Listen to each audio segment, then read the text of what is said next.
Simba kumwachia Selemani Mwalimu ni mipango, kwa sababu wasingeweza kumsajili Mwalimu na Fei kwa pamoja. Ni maneno ya mdau wa soka kutokea hapa Tanzania ambaye ameweza kufunguka kutokana na kile ambacho kimeweza kutokea kwenye siku za hivi karibuni, baada ya mchezaji wa zamani wa klabu ya Simba Sport Club Selemani Mwalimu kuonesha kitambulisho na klabu ya Yanga. Kwa mjibu wa mdau, anadai kwamba basi kama ilivyo hii story Mwalimu, basi kuna kitu kizito Simba hawezi kubali kuwa wanyonge. Kaeni tayari kwa lolote kuanzia sasa. Simba kumwachia Mwalimu ni mpango, kwa sababu asingeweza kumsajili Mwalimu na Fei kwa pamoja. Kumbukeni kuna Dumbia tayari, Mpanzu, Chama. Hiyo nafasi ya Gomez ilikuwa sio kubwa sana. Nawaambieni Fei kwenda Yanga kwa sasa haiwezekani. Hivyo karata imebaki Msimbazi. Azam ni Azam kuamua tu, sio Simba.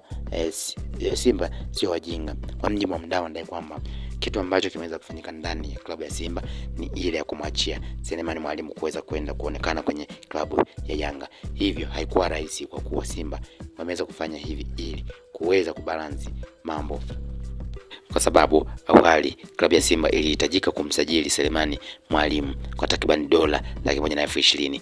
Hivyo ingekuwa ni gharama kubwa sana, kwa kuwa nafasi aliyokuwa anacheza Selemani Mwalimu kuna Mpanzu, lakini kuna Chama. Hivyo nafasi yake ilikuwa kubwa sana. Hivyo wameona bora wamwachie Selemani Mwalimu ili waweze kumsajili Fei Toto, na huko taarifa zikieleza kwamba Fei Toto anaweza kutambulishwa Zanzibar kwenye tukio kubwa la ufunguzi wa ligi almaarufu ngao ya jamii. Hivyo tutegemea kumuona Fei Toto, lakini inaelezwa kwamba kwa Simba hii walikuwa tayari wameshamsajili mchezaji mwingine ambaye ni Ibrahim Dumbia. Kwa hiyo ingekuwa sio rahisi kumwacha kusajili wachezaji wenye aina hiyo kwenye sehemu moja ambao wanafanana kwa wakati mmoja, yani wamchukue Selemani Mwalimu na wamchukue Fei Toto. Hivyo kaona bora waachane na Selemani Mwalimu, wamchukue Fei Toto. Hivyo hiyo ilikuwa ni mipango ya ndani ya uongozi kujua ni namna gani ambapo wangeweza kumpata Fei Toto. Lakini taarifa zinaweza kwamba